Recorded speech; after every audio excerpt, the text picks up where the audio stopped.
پاکستان وايي اسامه ترهګر د عمران خان ژبه خطا شوې وه. سلامونه ونیکي هیل که غواړئ د دې راپور په اړه کره او تازه معلومات ترلاسه کړئ نو دغه ویډیو راسره تر پای وګورئ.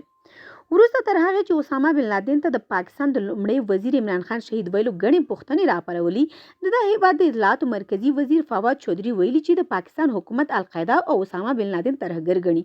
نوموړي له مشهور پاکستاني تلویزیون جی نیوز سره په مرکه کې ویلي چې اسامه بن لادن ته پر شهید ویلو د عمران خان ژبه خطا شوې. د مطلب دا نه و چې اسامه شهید وبولي، خو په بې پامۍ کې ترې دا خبره شوې ده. هغه زیاته کړې چې پاکستان په ملګرو ملتونو کې د جګړې پر ضد رای ورکړي او دا هیواد د ترهګریزې جګړې کې تر ټولو سره قرباني هم ورکړې ده.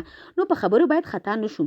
حقیقت دا دی چې پاکستان د ترهګریزې تګلارې لري او تعقیبوي. د یادونو وړ ده چې تېره اونۍ تلونیوز د پاکستاني بهرنۍ چارو وزیر شاه محمود قریشي نه هم دا پوښتنه کړې وه چې اسامه شهید دی که نه، خو دې پوښتنې ته په ځواب کې قریشي غلی شو او بیا یې ویل چې پوښتنې نه تېرېدل غواړي. بلې خوا په پاکستان کې سیاسي ګوندونه او د بشري حقوقو مدافعین وایي چې پاکستان د ترهګرۍ پر ضد دوه مخې پالیسي لري.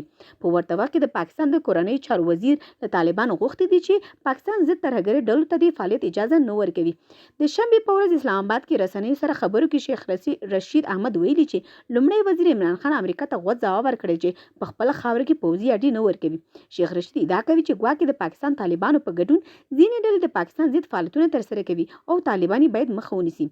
شیخ رشید وایي طالبان د پاکستاني طالبان تحریک ته هم اجازه نه ورکوي چې له افغان خاورې په استفادې د پاکستان پر ضد اقدام وکړي. افغان چارواکي پر لپسې وایي چې پاکستان طالبان پر خپل موټي کې نیولي او افغانستان کې د خپلې ګټو لپاره کاروي. تر بلې ویډیو په لاس پارم زموږ یوټیوب چینل در سره سبسکرایب کړئ.